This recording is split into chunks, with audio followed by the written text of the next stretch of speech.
This movie is like if H.R. Geiger had a secret love child with Lisa Frank. Hey everyone, it's me, Aaron. And Michelle. And I don't know how many people in our audience are old enough to get that opening joke. Is Lisa Frank still a thing? Well, I like to think so. I grew up with her. We all like to think the thing we grew up with is still a thing. Doesn't mean it exists. Yeah, Lisa Frank's still around. Okay. I don't know if she's as popular as she was back then, but... Alright. But hey, it's me, Aaron. And Michelle. And this is our post-Geekout reaction for Annihilation. You have to make that weird, sad saxophone sound anytime that you say the title of this. But for anybody who's not seen a post-Geekout reaction before, it's not a review. In the review, we sit down, think of everything we want to say, write it all out, and give it a score at the end. This is just an open discussion between the two of us about the thing that we just watched, and that does include full spoilers. However, normally, we just kind of jump right into the spoilers on this, and we just kind of talk without thinking about it. This movie didn't get released in a lot of the country. In fact, outside of America, it didn't get released at all. It's going like straight to Netflix, I think, in most of the world. So we're going to hold off on some spoilers until the end of this video. So you'll be safe to watch a little bit, and then we'll let you know when we're getting into those spoilers. But yeah, this film, like, it's got a fascinating backstory because they made this movie and then they tested it, and test audiences hated it, and then then somebody came in and said, you know, we need to go back and reshoot this, and basically what he said was, we need to make it dumber. He didn't say that exactly, but basically what he said kind of lined up with that, and this is the same guy who made Geostorm. Oh. Yeah, the global warming film where global warming is solved by Gerard Butler punching a giant computer or something. We saw that, and I still can't even tell you what the fuck happened in that. That movie was dumb. But yeah, so the guy who basically did that came in here to this guy who, I can't remember the director's name, but he had basically... He's known for making really weird, like, intellectual sci-fi films. Like, what kind of movies have you made? He made Ex Machina as the thing that he's most known for. Which was, yeah, that to me was, like, the indie version of Blade Runner. Let me look up the other things he did, because I can't remember. Alex Garland is his name, and he has also done... Oh, 28 Days Later he was the writer on. I didn't know that. Huh. Oh, Dredd. He did Dredd, which a lot of people call, like, one of the best comic book adaptations out there. I love Dredd, but yeah, it did not get... He also wrote for the Devil May Cry video game, not like the original Devil May Cry, DMC, when they tried to revamp Dante. Holy cow, I didn't know that. But he also did Sunshine. That's the one that I was trying to think of. Sunshine was the other one that was like an intellectual science fiction film that was applauded by all the big hoity-toity film critics out there. I haven't seen that one. Well, straight up, like, the thing is, we saw this at separate times, yeah, so... We were supposed to review this and Game Night this weekend, but our schedules have been fucked this week. Yeah, like, I had jury duty, and it's been rainy and cold and miserable. You've had jury duty, and every single time you've gone for jury duty, they've made you wait around the entire day. Yes. So it's basically, I went out for nothing. Twice, and you have to go back tomorrow for it. Yeah, and... You still haven't gotten assigned to a case yet. No!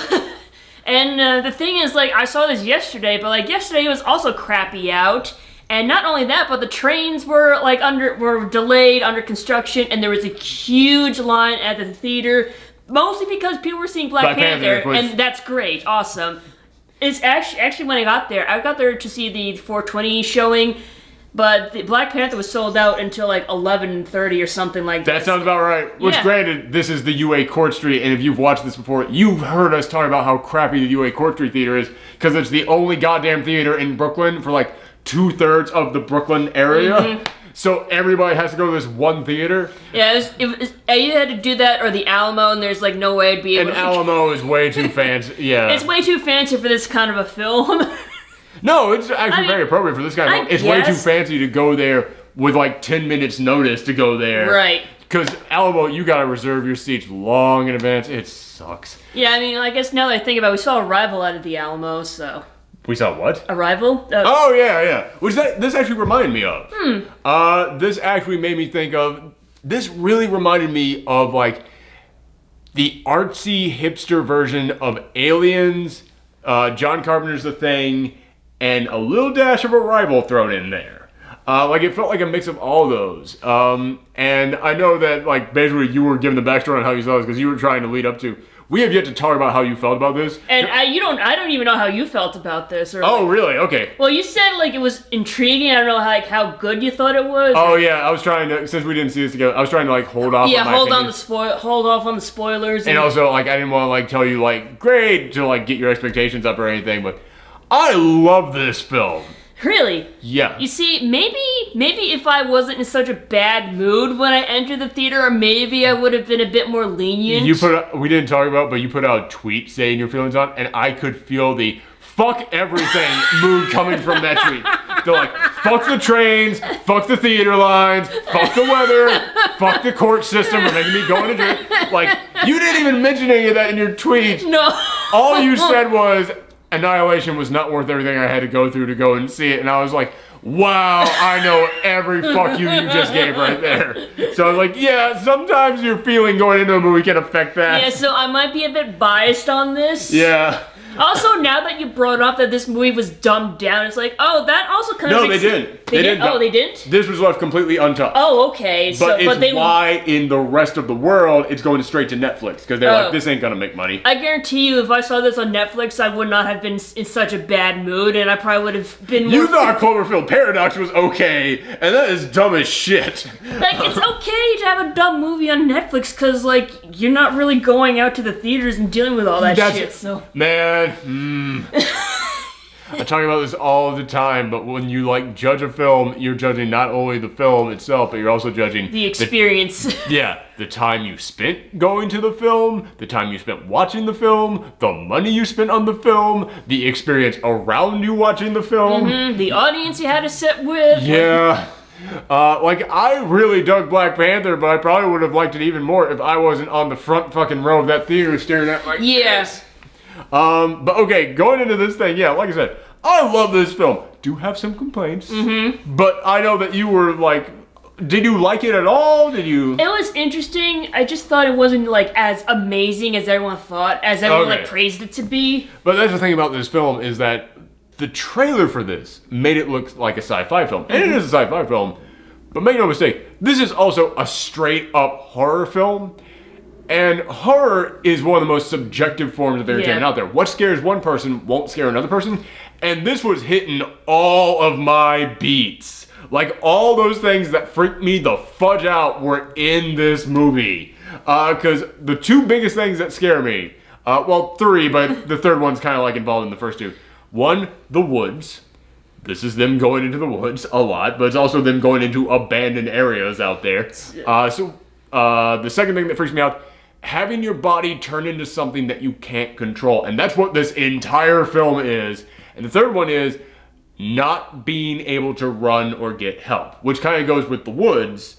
And that's basically what this is. What this movie is something touches down on Earth. It smashes into a lighthouse, and it looks like a meteorite, but no one really knows.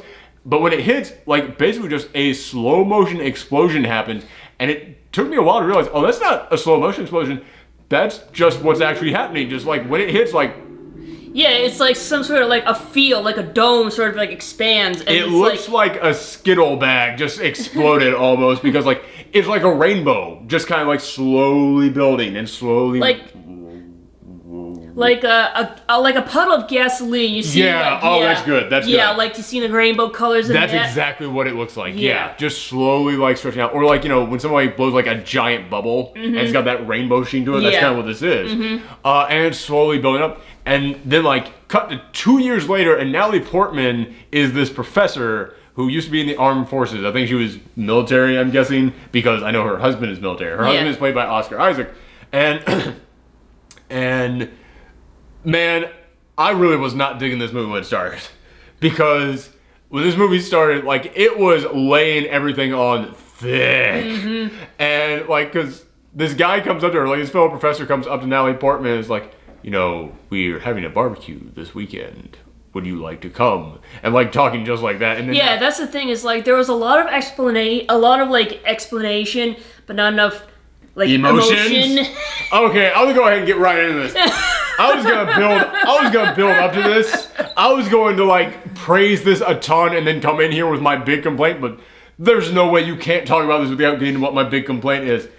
Oh my god, someone fucking emote in this film. Like, only like the two characters were like emoting. There's like, only one.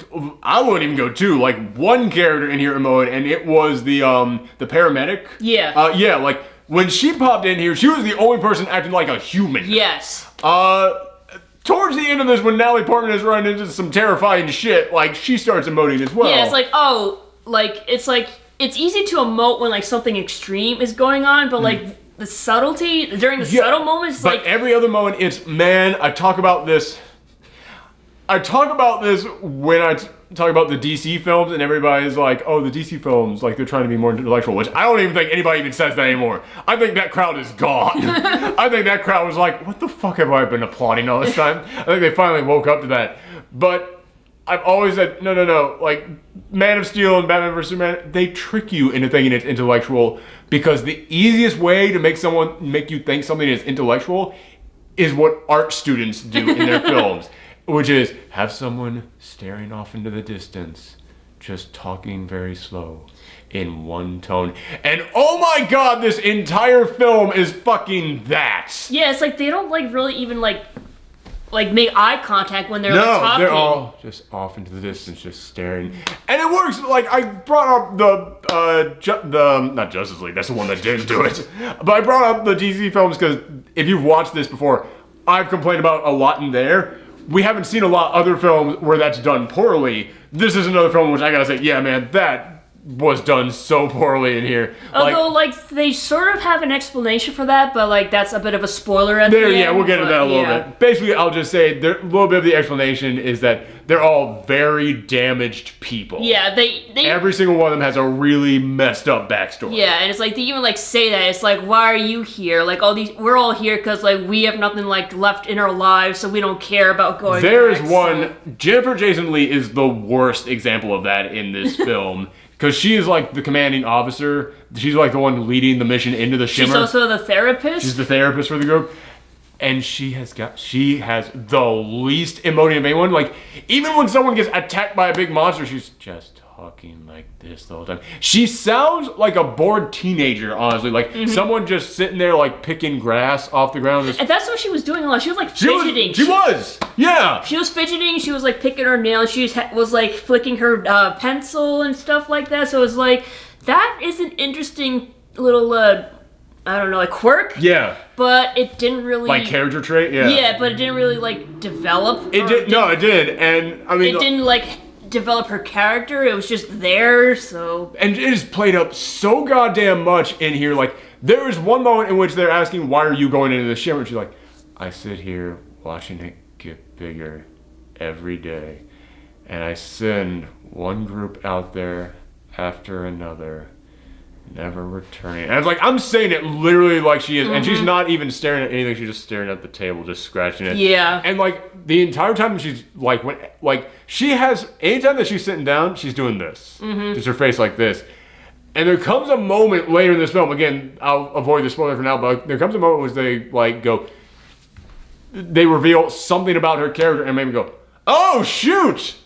Could that be the reason why she was acting like this? And then like, I gave it a little bit of credit on that, but then still like, nah man, there is zero emotions coming from her. And it drove me fucking nuts in this film. Like, I love this movie. I do. But it is not the S-class. Like, I want to give it, like, that perfect score. But this taps it down to, like, an A-. Like, just to give you my final score on this thing. Like, mine would be a B-. Okay, yeah. Well, okay, that's still... B-, C+, like, maybe, like, C+, because I was in a bad mood. B- if I was in a better mood. Give it a little bit of credit there. But, yeah, I gotta tap it down to, like, an A- because... goddamn, that drove me nuts throughout this entire film. And she's the worst. Yeah. Jennifer Jason Leigh is the worst in here. But everyone else, aside from the paramedic, everyone in here is like, oh my god, guys, come on. Like, you are dealing with this unnatural phenomenon. You should be, like, intrigued, curious, afraid, something. When they go into the Shimmer, Like, because we've mentioned this thing has been growing, and this is 2 years later. This thing is now, like, encasing, like, an entire neighborhood. Like, they had to clear a neighborhood out. There's the woods surrounding it are fully encased. Yeah, it's, like, almost like the size of, like, a city, but it's not in a city. It's, like, in a swampy area. It's in a swamp area, yeah. So it's eating up a suburb. Yeah. And a swamp and a little bit of a forest around it. And, like, the beach area with the lighthouse. Yeah, because that's where it all started from. Yeah. But it's like, okay, like, it still is small enough that that people haven't found out about this. And it's like, any larger than this, I'd kind of call bullshit on that. But it's like, you know what? I could see you evacuating one small suburb and no one knowing about that. Like, I can see that. Yeah, and it's like they say, oh, there's like an oil spill or something, or like a pollution spill. You could explain this to people without them knowing it. But yeah, man. Aside from the paramedic, everyone in here, like, they go into this area. And they go in here and, like, as soon as they enter, they then wake up in their tents and they're looking at their rations and they go, do you remember setting up the tents? No. Do you remember how we got here? No. None of us do. But we're looking at our rations. We've been here for 3 days. And like, 3 days? Like I'm doing the paramedic right there. Mm-hmm. Everyone else, 3 days, how can that be? This is unexplainable. I was like, this needs to be some Blair Witch shit right now. Someone needs to be going, oh my god, I'm so scared. He's like, we're gonna starve out here. Yeah, like someone brings some shit up, like. But like this kind of like raises like a curious, like a question of mine. It's like. I think I know what you're gonna say. All right, go. Like because, like. Apparently, like, time is, like, messed up in this area, in the little dome, the shimmer they went into, but it's, like, it does not seem to affect them, like, it does, like, they just bring it up and then just go about their own way, and I just don't know why, like, I mean, like, before they even went into the shimmer, like, basically the main protagonist, her husband comes back. Yeah, we haven't even really explained the story. Yeah, so... Let's go ahead and start with that, yeah. So this thing starts with, like I said, this thing was laying it on thick when this movie began, because he's like, we're having a barbecue this weekend. Would you like to come? And she goes, no, I'm repainting the bedroom. And I was like, Jesus! Fuck that line delivery. Sorry, but man, that was like, oh, this is the kind of movie I'm in for. Yeah, like, I delivered it exactly like they did. And he was like, it's been a year. Going to a barbecue will not dishonor his memory or anything. Yeah, like, that's basically... It's been 1 year. I was like, thanks, Captain Exposition. So she goes back and she's painting the bedroom. And then Oscar Isaac just walks into the fucking house like nothing happened. It's like, hey, I'm home. Like, no, he just walks in. No, it's like just, yeah, he doesn't even say anything or even emote. Yeah, she like comes right up to him, hugging him, and like, oh my god, what is this? Like, okay, someone's emoting. And then like cut to the next scene, he's sitting there with like a glass of water at the table. And they're just like, staring at it. So what kind of mission were you on? I don't know. Where did you go? I don't know. Was there sand? Was there, like, a beach? Was there, like, snow? It was like, I think there was sand. I don't know. Who was your commanding officer? I don't know. I was like... That's basically how it went. Fuck! I don't know what I'm in for on this. It's like, I get that they want to, like, keep it a mystery, but at the same time, it's like... And again, when you look... It's one of those things. When you get to the big reveal at the end of this, you look back at that moment, it's like, oh, okay. But it also then raises some other questions. Yeah. But also, even if it explains it, it's still, like, when you're in that moment, it's kind of a crappy scene. Yeah. Because you're like, is this how everyone's going to behave in this goddamn film? Like, yeah. It'd be one thing if we had gotten way more personality out of Natalie Portman and that guy she was talking to, whatever his name was, the other professor asking her to the barbecue. If we'd gotten way more personality out of them before this... Okay, you'd be looking at the, like, oh, this is so odd. But because they were so flat in those opening scenes, you're like, is everyone talking this way? Which, yeah, everyone kind of does talk that way. Mm-hmm. Oscar Isaac is not that weird in this scene when he comes back and he's supposed to be weird compared to everyone else in this movie. That's something that... So that is a problem with the film. Yeah, but then he's like, he takes a drink of the water and then you see Bud, and then it's like, I don't feel so good. And then it just like cuts to him in like the paramedics. The ambulance. The ambulance, yeah. And then like the SWAT team comes in and takes over. They like black cars just come in and like shove the ambulance off to the side of the road. Come in, take him, take Natalie Portman. And then she wakes up in the secret facility, and basically Jennifer Jason Leigh is there, and she's the therapist, but she's also like the commanding officer of this like operation. And she goes, all right, here's the deal. And like Oscar Isaac is now like, he's in a coma almost, like he's there hooked up to machines and everything. And she goes, here's the deal. 2 years back, something crash landed into a lighthouse and it's been growing ever since, and we can't stop and we can't figure it out. And we have been sending in groups for years, including your husband a year ago, and no one has ever returned except for your husband. And now you clearly see the state that he's in. We need a group to go in there to find out, to reach the lighthouse and find out what's happening at the center of this. And yeah, that's basically what the rest of this movie is. It's Natalie Portman decides, you know what, screw it, I'm gonna go in there. But she doesn't tell anyone other than the therapist who goes with them that her husband was the one who survived, because she's like, okay, that would complicate some things. And sure enough, that does come up. But the other people going into there is Natalie Portman is a biologist. Yeah. But Tessa Thompson is in here, and she is like a just fresh grad student. Yeah. I don't remember what her specialty was. Then there's another person in there who I don't remember what her specialty was, because that's one thing that I'll say. Yeah, these two characters, they kind of blend together because of their lack of personality. But Tessa Thompson, at least towards the end of it, she gets some personality in there, and also she does show off some other sides to her. She does show off like specialties of hers.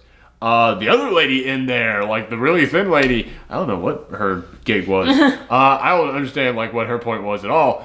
But then there's also a paramedic, which she's the one person who actually had some personality in it. Yeah, she was the one who like went up to her. It's like, hey, it's kind of weird, isn't it? Huh? My name is this. Why don't you join us with our friends and everything like that? Yeah, and they're having beers, and they're like, why are you drinking right now? And it's like, well, why not? Because we're going in there tomorrow. I mean, like, as someone who was involved in the military, that's pretty much how it is. You know, you just, like, hang out, and, you know, you just gotta wait for your mission, so... Yeah, exactly. And, like, you know, like, they were asking, like, what her specialty was, and like, the paramedics were like, biologist, all right, okay. It's like, yeah, like, showing some personality in there.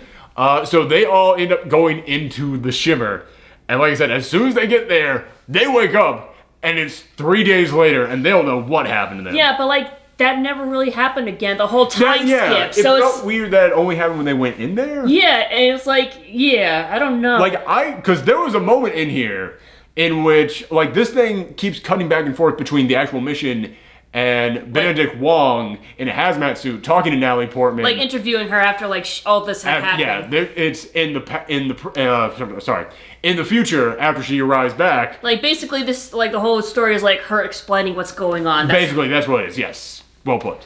But Benedict Wong is interviewing her, and he goes, "You had rations for 2 weeks. You were in there for 4 months, like something like it was some period of time like that." Yeah. Like, he basically said you had enough rations for 2 weeks. And you were gone for, and he lists like a certain number of months. I can't remember exactly how many, like 2, 3, 4 months. Something like that. But yeah, it was like, okay, it feels like the time skips would have kept coming back then, and that never really comes back up. Yeah, it's like, I felt like that would have, like, if that was a thing, I felt like I would have been, like, more intense. If they, like, woke up somewhere and now they didn't, like, they woke up somewhere different than where they fell asleep. Yeah, if they woke up somewhere different and, like, you know, their rations are gone, yeah. or, like, you know, maybe the seasons start changing. So, that'd be cool. Yeah, like, so, like, maybe, like, winter starts to come, so it's like they gotta like find shelter and warmth or something like that. Yeah, you know, that's a very interesting idea. Yeah, so it's like I guess that would have been like too much to deal with. Maybe it happens in the book, and it got cut out of this. Which I'll go ahead and mention, like, this is based on like a series of books, apparently. I think so. Yeah, like I saw in the credits. I didn't really stay for the credits that much because I was like done with that shit. Everything. But yeah, I noticed it was like based off like a novel, so I'm kind of like, I wonder how the novel is compared to this. Like, maybe... I'm very interested too. I know that the protagonist is Asian in the novel, which man. Well, the Asian community has been fucked over in films for the past couple... They've been fucked over forever in films, but like the last couple of years, it's been like very noticeable. It's like, wow, that's a lot of Asian characters who have been turned white. Well, hey, there is an Asian guy in this movie. The one who's interviewed. Oh, Benedict Wong? Yeah. Fuck. Yeah, we have one Asian guy, so that counts, right? He's the one guy... He's the only person in this movie who doesn't get completely fucked over, too. So that's something. Man. Yeah, so as soon as I found that out, I was like, God damn, somebody just needs... There needs to be the Black Panther for Asian people. Because, man, they've been fucked over recently in films. But, okay, so... And the sad thing about this is like, you look at this film and it's like, okay, I understand Natalie Portman's a big name, but it's like, everybody kept saying this movie's not going to bring in an audience. This film is like too obscure and weird, so you could have cast whoever in there and it probably would have done exactly the same business. I was like, man, there's no reason to not have gone with that, but whatever. Okay, side thing. So, yeah, we're going to slowly start creeping into the spoilers. Like, we'll save the big spoilers for the end, but we're going to start... We'll creep in, like the character, like the main group creeped into the shimmer. Like the shimmer starts creeping along. Yeah. Yeah, because, like, eventually, like, the further they go in, the more weird stuff happens. Yeah, that's why I love this film.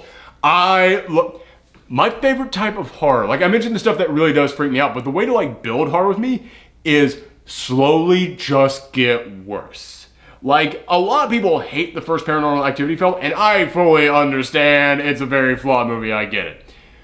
But I still really dig that film because I thought it did a brilliant thing with how it introduced horror, because every single time that it cut to the video feed of them sleeping at night, you knew something was going to happen, and every single time it would be worse than whatever the previous thing was. So in my head, every single time that cut to that, I was like, oh god, last night was this. Now it's going to be worse than that. What could it possibly be?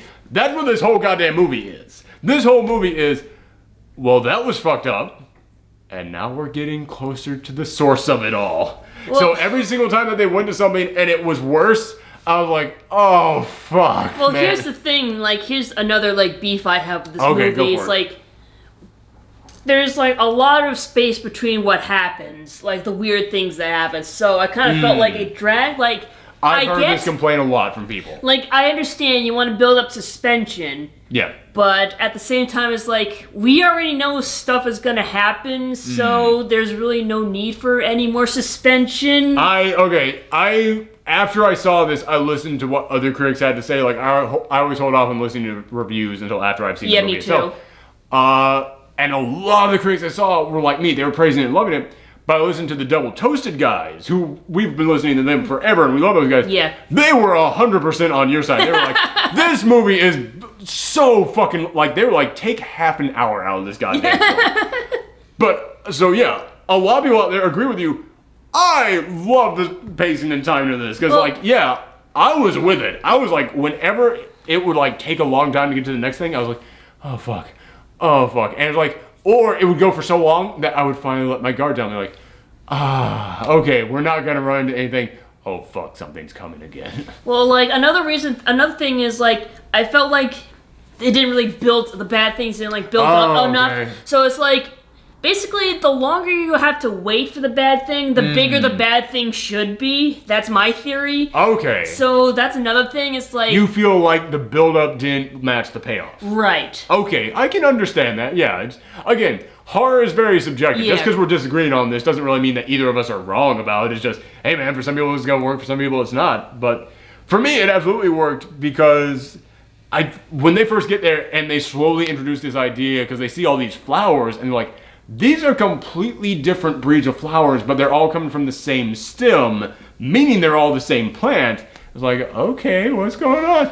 And then, man, it, like on a dime, Tessa Thompson goes into this building, comes walking out, is like a fishing house, and then she just walks out like... I think it was like a half-submerged, like, boathouse. It was like, yeah, that's what it was, yeah. Yeah, because, she gets attacked, and the thing that attacks her is, like, this giant mutant alligator. Yeah. So... and like, it doesn't look, it looks like just an alligator with a skin disease until it's like coming at Natalie Portman and it's opening its mouth, and then like you see like a second row of mouths inside. A second row of teeth. But yeah, it's not even like how sharks have multiple layers of teeth. Like, it's like just a circular row of like teeth, like way back, like near the throat. Just, I was like, the fuck is that? Jesus.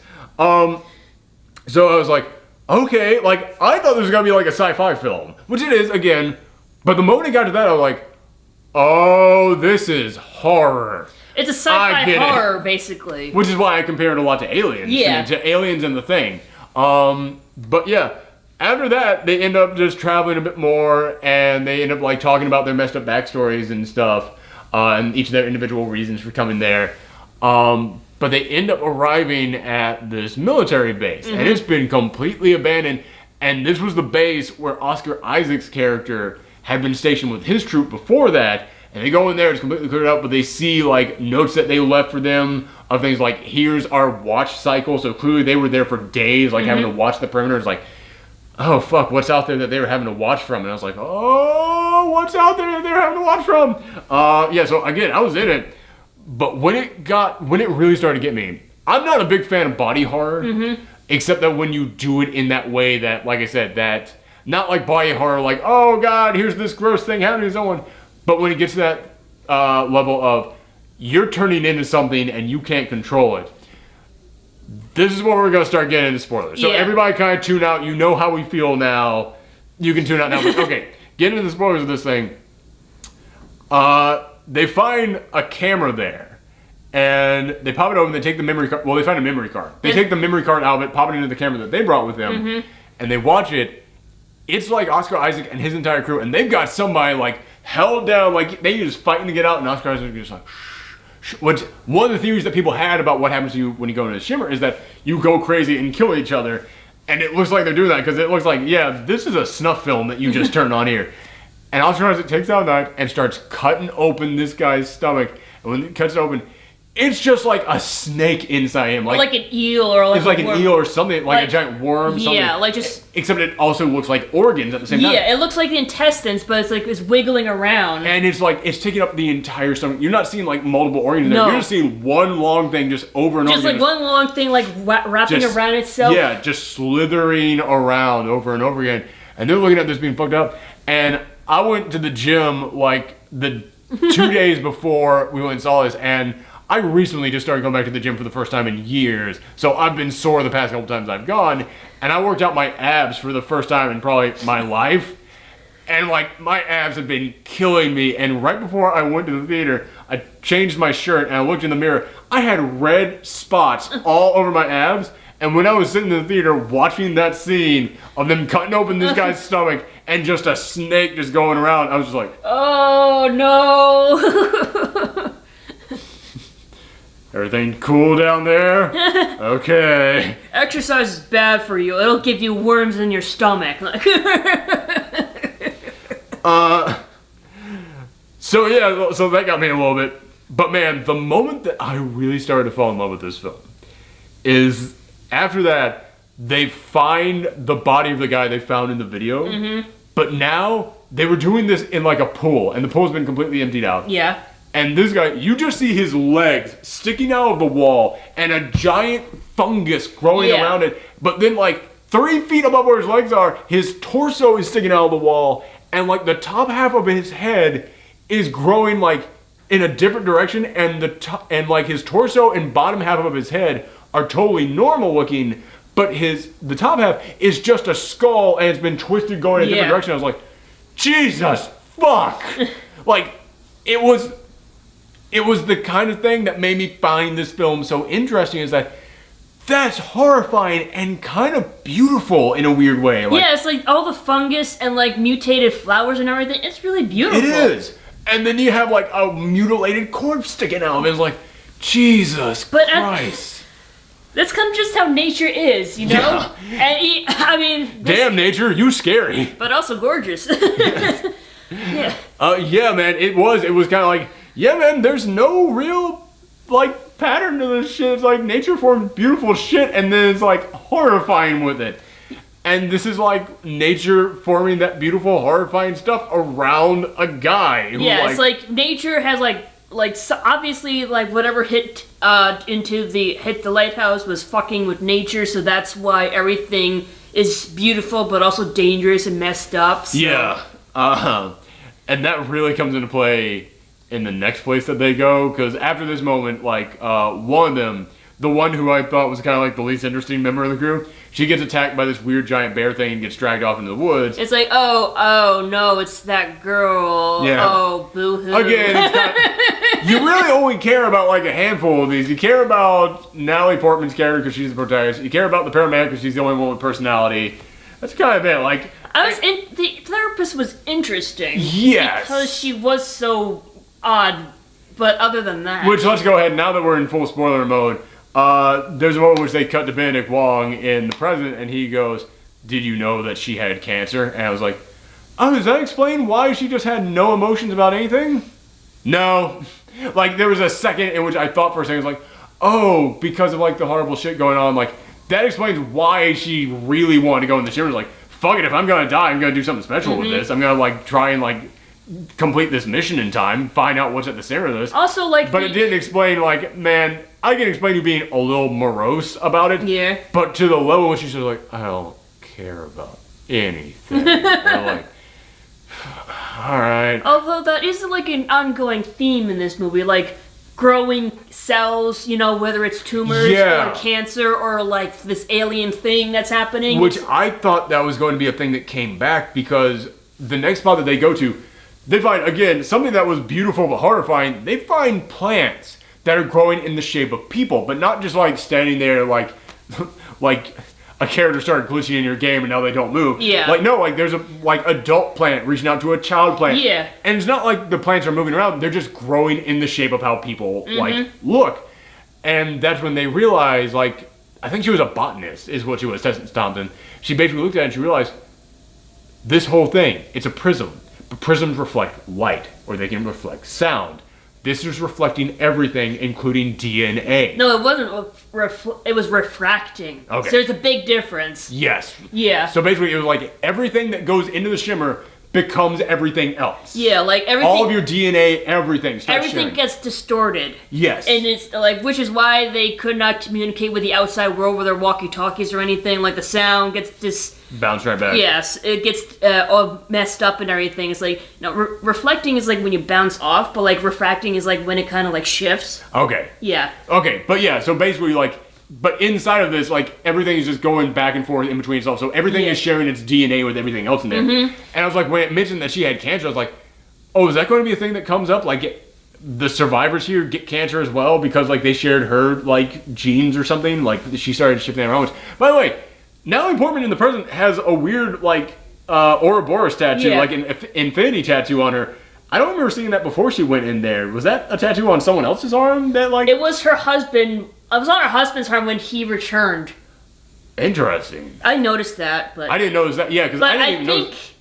I don't know if, like, how far into spoilers we're gonna head. We can do full spoilers now. Alright, like, full spoilers, I think that the tattoo is something that the aliens have. Okay.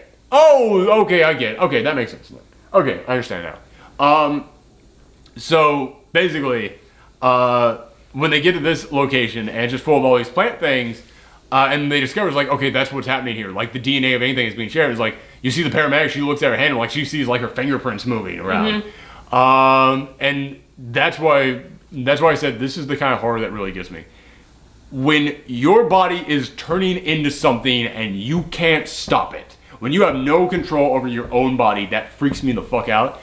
And just this thought that you're in this thing now, you're here, and your body is going to be changing, and you have no control over it. And like by the time they realize it, they're like 5 days away from leaving the place, but 2 days away from the lighthouse. And it's like, well, what the fuck do you do at this point? Because you're fucked either way. Like, if it's gotten this bad for you 5 days in, you're not going to get back out there in 5 days and be totally fine now. Like, that's another 5 days of exposure. There is no way. So you might as well keep going to the lighthouse and hope you can fix all this when you get there. So they... But that night, when the paramedic decides, fuck it, man, I don't know what's happening, I want to get the fuck out of here, and she ties all of them up and is basically about to do to them what Oscar Isaac like did to she them. finds out, like, the protagonist was married to the... Yeah, so she finds out about that, and, like, that's kind of, like, what drove her over the edge, you know? Yeah, it was like, why didn't you tell us about this? And she's got them all tied up and she's going to go. And then they hear the screaming voice of the woman who got killed earlier. Yeah. And it is screaming out like it's not like, help, help, it's, ah, no! Like, she is in pain, like, you think they are torturing that actress in the Like, sound by the booth. way, like, before they got to, like, this area, they, like, the main protagonist, she tries to, like, find the girl who got kidnapped by the bear thing. Yeah. She finds her dead body. And, like, her throat is ripped out and Yeah. everything. Like, she's dead. Yeah, so it's like, but... So we, the audience, know something's fucked up. Yeah, but the paramedic is like, how do I know you're not lying? You lied about your husband. Yeah, so... that's a good point. That's a good thing to remind everyone about.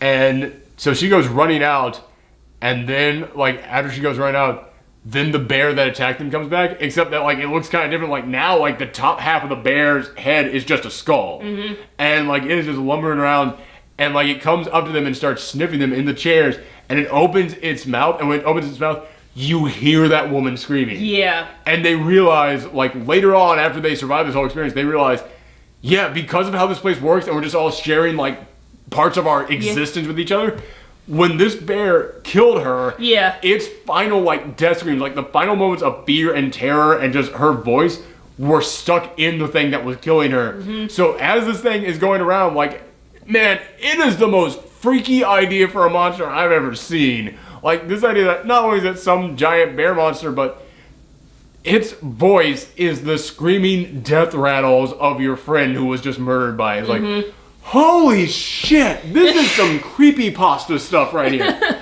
The Slender Man has nothing on this shit. So yeah, like, that was terrifying to me. So, but that wasn't even the scariest part of this film.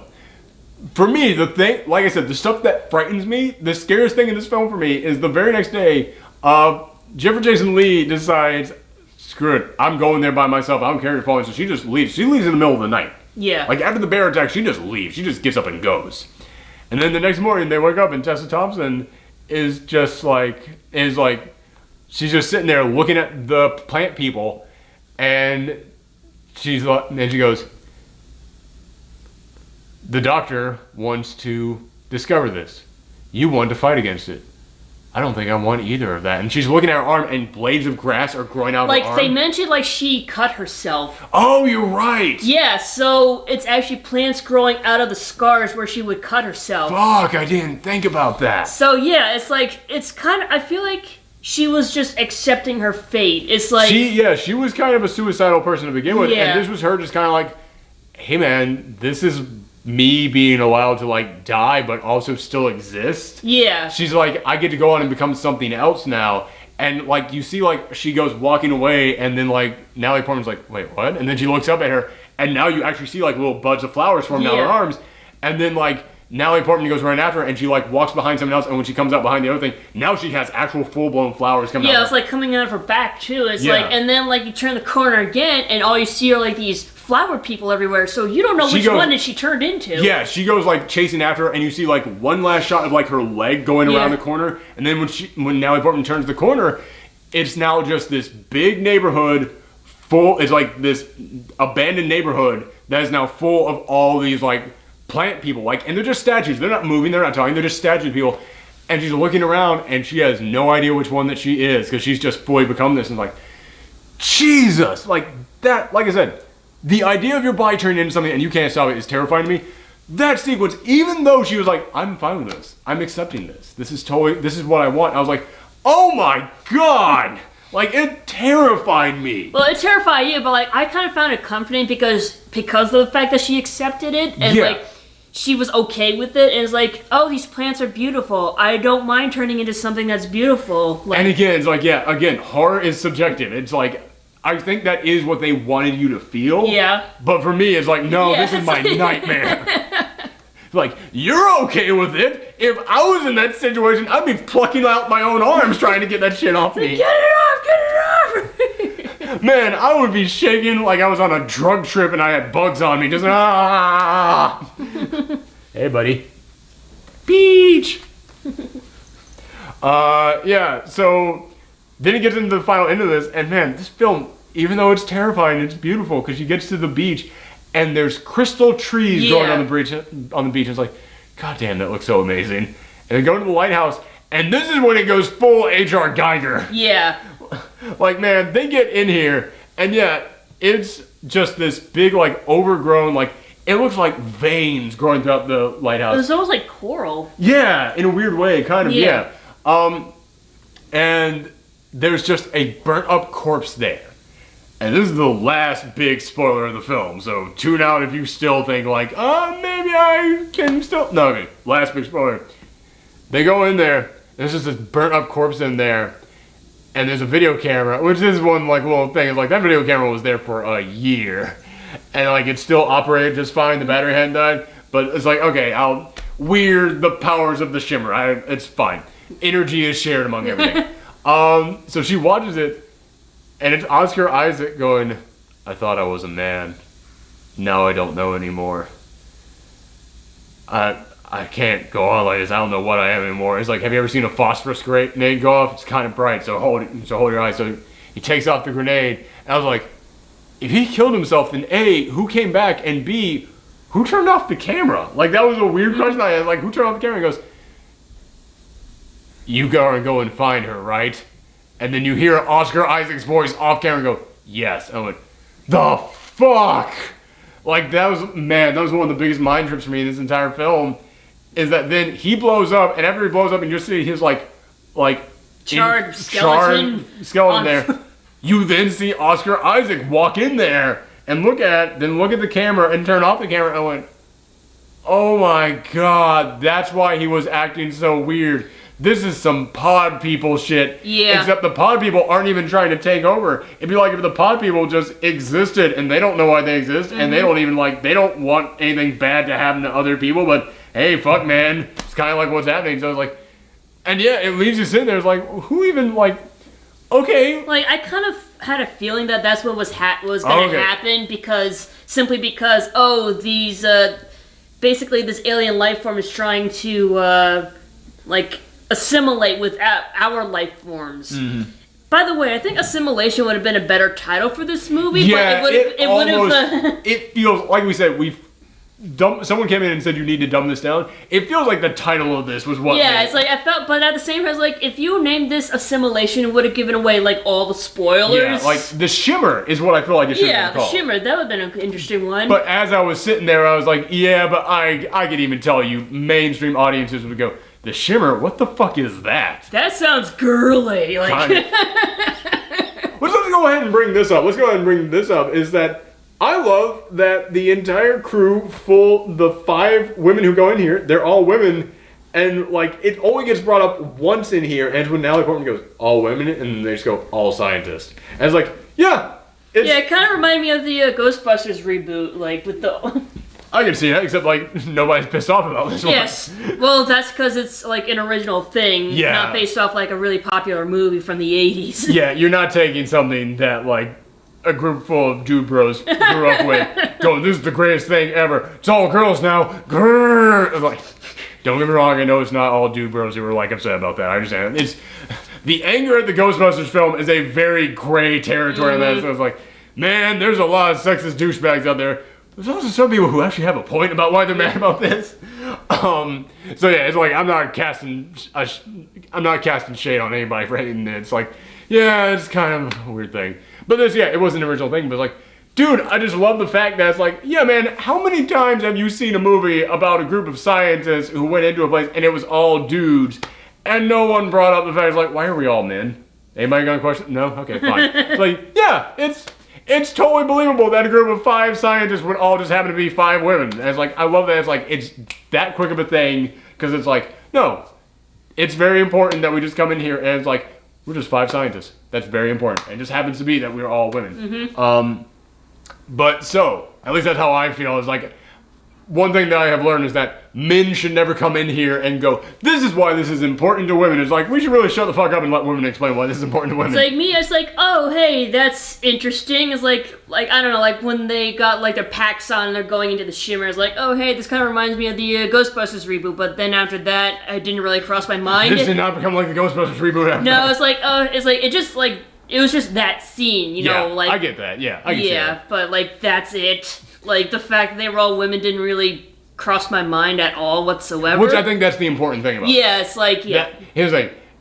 I like that they didn't draw attention to it. I think it's kind of important that they didn't draw attention to it, because you should just it should not be a weird thing that you have a film where the 5 protagonists just happen to be women, and that's not a thing. Like, it should be, like, that should be just as common as a film where the 5 protagonists are all men. That's all I'm trying to say. Like, I think the fact that it didn't cross people's minds is actually kind of the important thing on this. Yeah. But anyway, okay, so she goes in this lighthouse, and, like, after she finds out that, like, okay, so she then goes, like, into this big hole in the center. the hole that the comet thing, like, made. Yeah. And in there, it's straight, like, they're not It's even... straight up alien, like, they're seriously. not even hiding it at that point. No. It's alien. Yeah, but without all the pseudo-penis Penises? stuff. Yeah, there's nothing really sexual or phallic like that. No. So she goes into the giant vagina in the ground. And No, it didn't even look like a vagina. It did, It no. looked like a butthole. it was an anus. She went into the anus of space. I wonder why I don't get taken seriously as a critic. I don't want to be taken seriously as a critic. Fuck that. Yeah. So she goes into this thing, and inside is Jennifer Jason Leigh, and then she's like, I've become one with it. It's going to fully take over everything. Complete annihilation. It's like, I did not say it out loud, but in my head, it's like, oh, she said the movie title! Roll credits.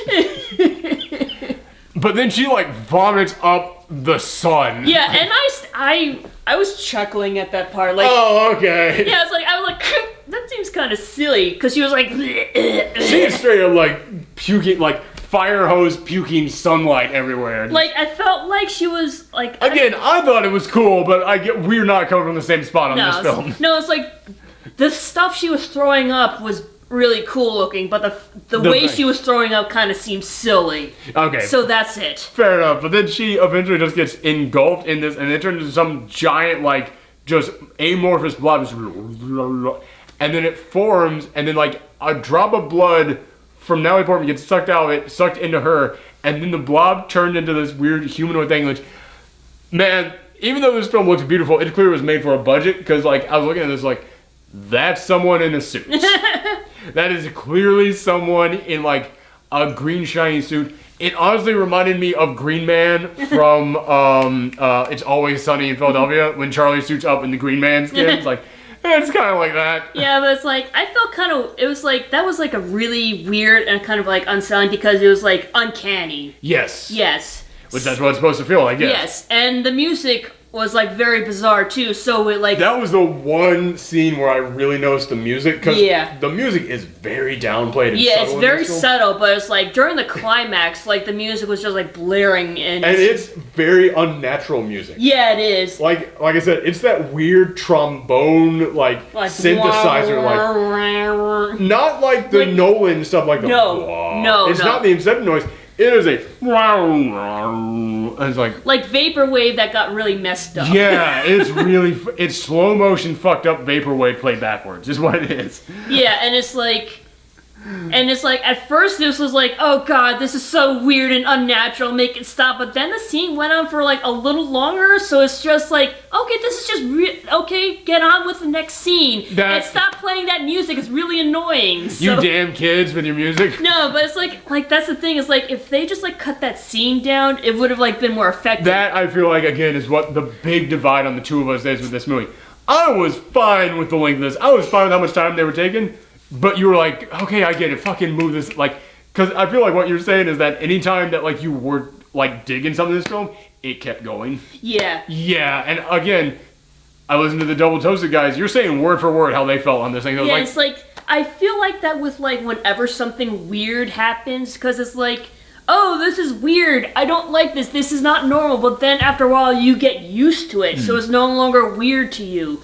So, like, that's kind of how I felt like when the scene with, like, the doppelganger. Yeah, that's a very good way of summing it up. Yeah, it's like, people can get used to anything. And, like, if you get used to this, then, yeah, it's no longer weird. It's just a scene going on. I didn't get used to it. It stayed weird for me.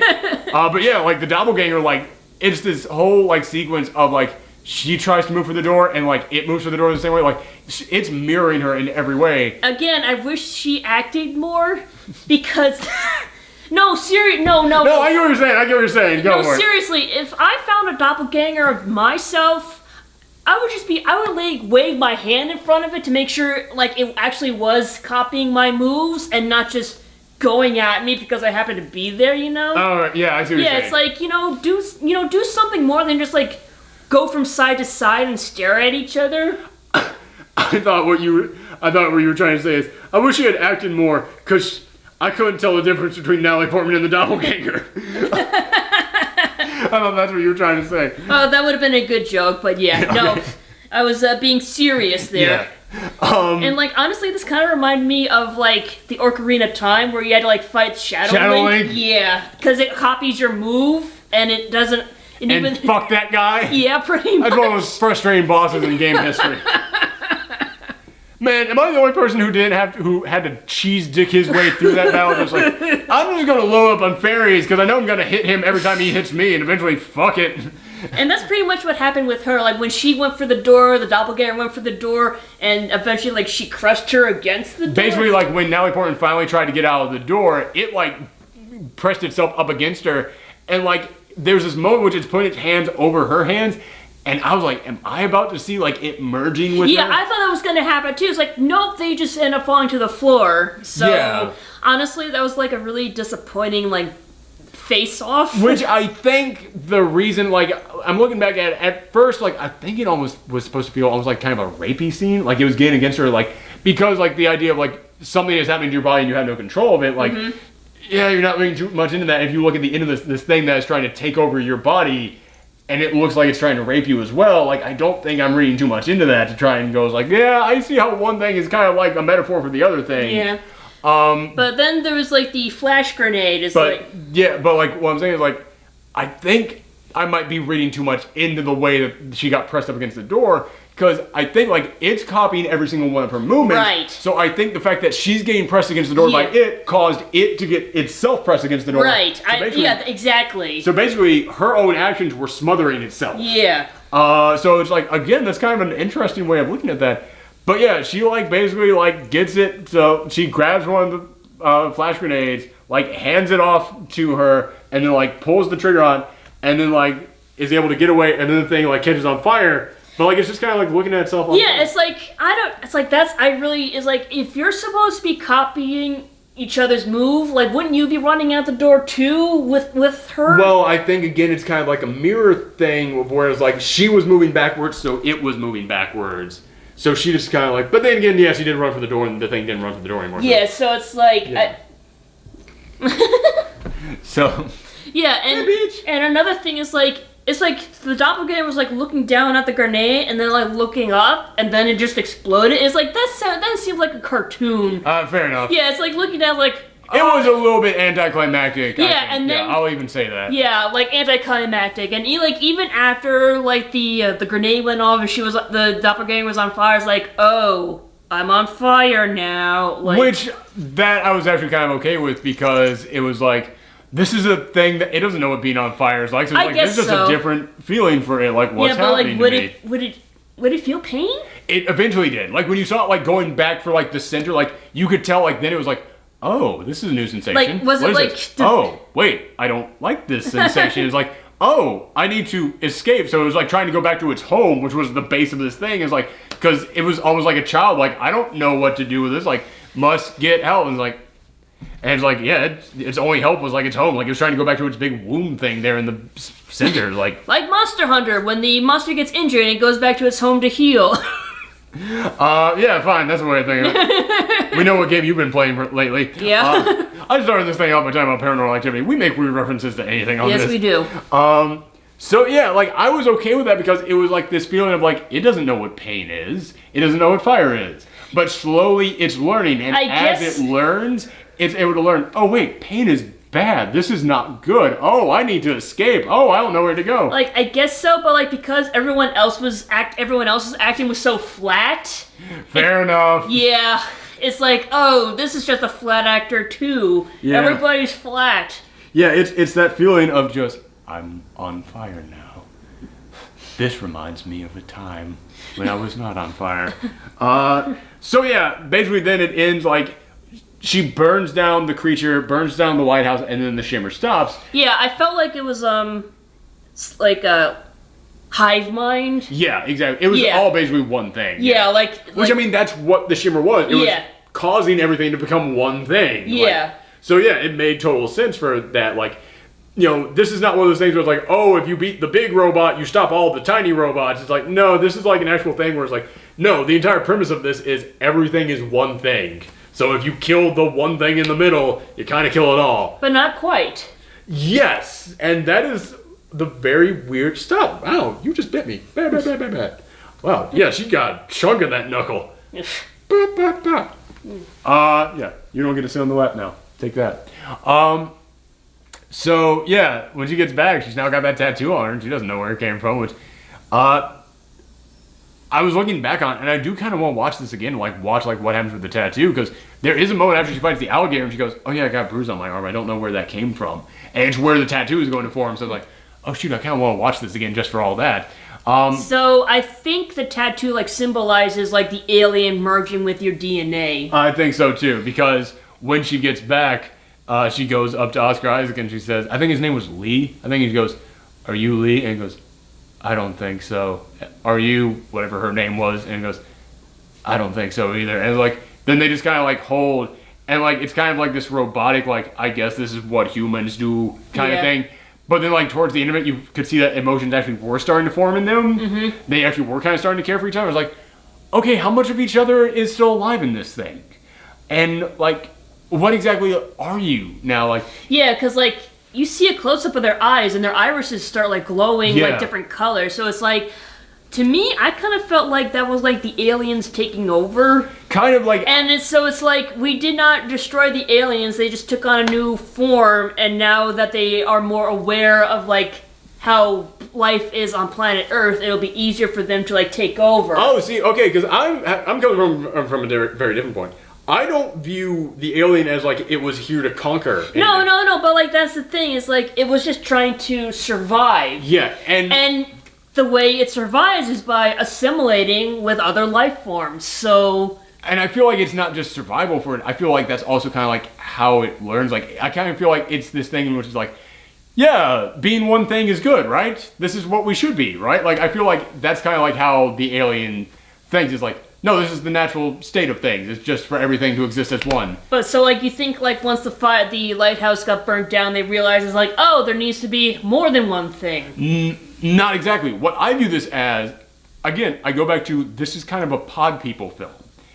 Except that where the pod people were here to take over, and the pod people are like, no, don't you understand? It's better if we're all one thing. I view them almost more like children, where it's like, it's their body just naturally going, well, we all return to one thing. But now that kind of has a consciousness, now that actually has thoughts, it doesn't know anything. So this is kind of like what happens to the pod people when the pod people aren't really the bad people, when they're not really the villains. This kind of like goes back to like the whole cell division thing that was like brought up like in the beginning. So it's like, this organism, this alien life form, is like, it basically is like a cell that's like dividing and evolving and learning. Yes. But it just also happens to destroy things in its way unintentionally, like take over unintentionally, but that's how it grows. That's how it grows, yeah. It's like nature in many ways. I mean, when you see like vines growing all over a tree and slowly sapping the life out of it, it's like, yeah, okay. That's kind of what happens. But yeah, again, to me, I don't really view this as... like, I don't view it as like, oh, the alien's still alive and the alien now, like, is existing as them. I view them, again, I look at, like, the pod people. Except that in the pod people, they all had, like, a shared consciousness and they duplicated people. And they're like, well, you're all going to join us as one hive mind, as one thing. I view this more as like, what if the pod people just kind of woke up and they were duplicates of people and they were an alien, not human thing, but they didn't have the hive mind? And that's what I view them as the end. It's like, what happens when the pod people, when you're the last two of the pod people, but the pod people aren't bad? They just kind of exist? And it's like, well, I don't know what I am now. And my host is gone, but I didn't hate my host, I didn't want to kill my host. I don't even know what I am now. And it's like, yeah, what happens to like the duplicate that gets created when it's like, okay, now what do you do? You're like, your hive mind's gone. You're just, well, I don't know, maybe it is kind of like the pod people if the hive mind was gone and they were just like, oh shoot, I have original thoughts now, and I don't know what to do about this Like, now. I understand, like, the plant life being all connected, and that's why the crystal trees burned down and everything, but I'm wondering about, like, the animal life. Like, what That's a good question. Like, would the bear die from this? That's a very good Because question. the two protagonists, they survived, survived? and even though they were affected by the shimmer, so... Yeah, I Also- guess. Oh man, actually, it might be one of those things where it's like, yeah, that is a good question because like, if you went back to that neighborhood, would all the plant people still be there? You know, yeah, that does raise a good question. I hadn't thought about that. Like, another thing is, like, I mean, the shimmer is gone itself. Like, Yeah. it's no longer growing. Yeah, but like the shimmer is gone, but like the mutated like creatures and plants, Yeah. would that still be there? Yeah. Like would like you said, would the bear still be there? Like would those plant people still be there? I don't know. I kind of figure like because the plants are growing from the earth that they would be connected to the shimmer, so they Yeah. would die out too. But At least the crystal tree's there because they're right there at yeah, the but base it's of like I meant like things that are not connected to the earth Yeah. or not rooted in the earth. That's a very good question. Because I don't it's know. like, which kind of like brings up another pet peeve of mine with this movie is like, I wish there were more mutated animals. Yeah, it felt like this thing definitely had a budget. Yeah. Like, I get it. And also it's like, I kind of saw some animals that were not mutated, so I'm wondering if they were at the military base. I saw like a bird fly above them, so it's like, Oh, I didn't even notice that. yeah, so it's like, was that intentional? I don't know. Like, was that bird just on the set? It's like, and like, what about insect life? That's another thing that always interests Yeah, me. that'd be a weird one. Yeah. Because there's so many insects. Yeah, but it's like I didn't see any insects, which is weird because there's a swamp, and swamps are always full of insects. But It would kind of be, like, I kind of wish that they put in there, like, some kind of lines, like, have you noticed that we haven't seen any bugs recently? yeah, And like it's I wish you really like at least mention Yeah, and, like, the fact the that, like, wildlife. yeah, or, like, you know, because you could easily explain that, like, bugs are so small that they are the first thing to just get assimilated. Mm-hmm. Like, you know, do some Yeah. Cronenberg shit where they turn Yeah. into fly. Yeah, Yeah. but it's or like, or like you run to like a beehive and there's just one bee and it's huge in there, like all of them merged together or something. Yeah, so yeah, there's like little ways like the science of the shimmer doesn't quite get explained all that much. no, but like I guess I kind of feel like maybe part of it has to do with the budget, but part of it Yeah. also has to do with it's a mystery. That's definitely part of it too. Yeah. If you explain something too much, you take the air of mystery out. Yeah. So yeah, I understand that.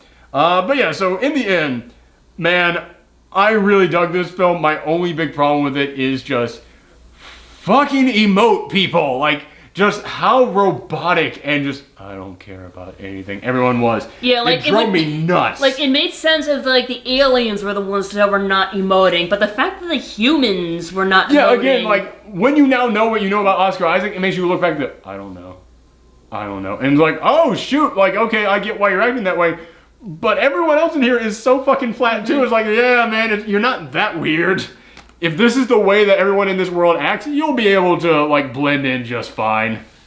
No, don't fall. Okay. But yeah, so I loved it, but I understand your problems with it. Yeah, it's like...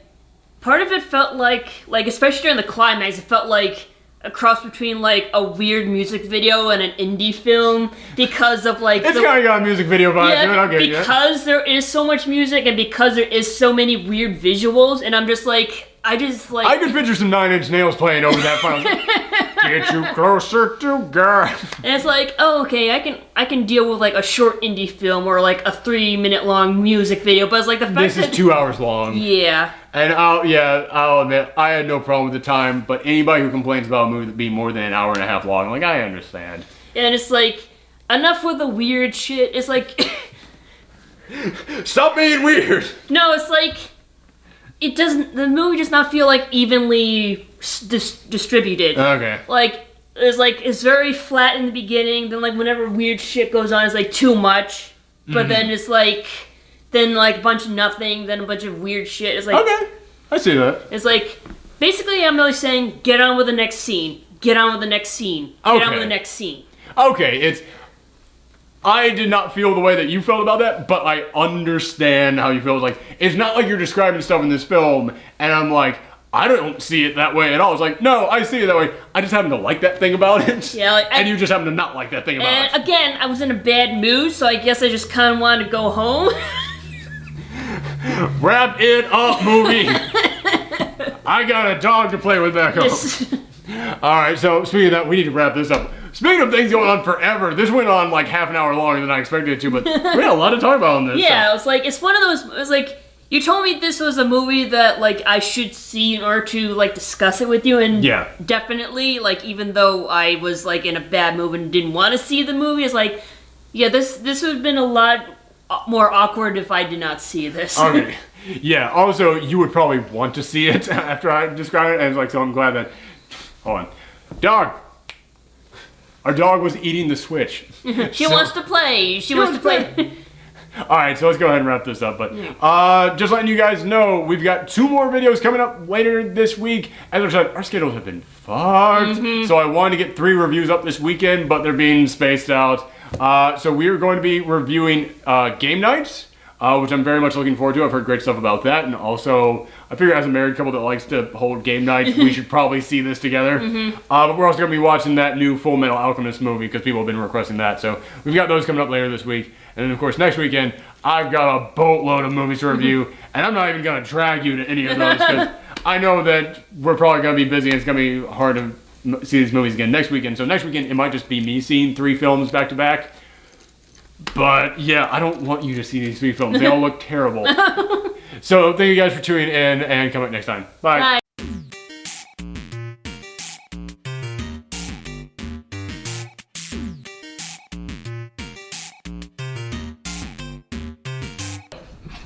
Oh my god, she made it! Holy cow! Whoa, and we got that on camera too, wow! She can make it up here now.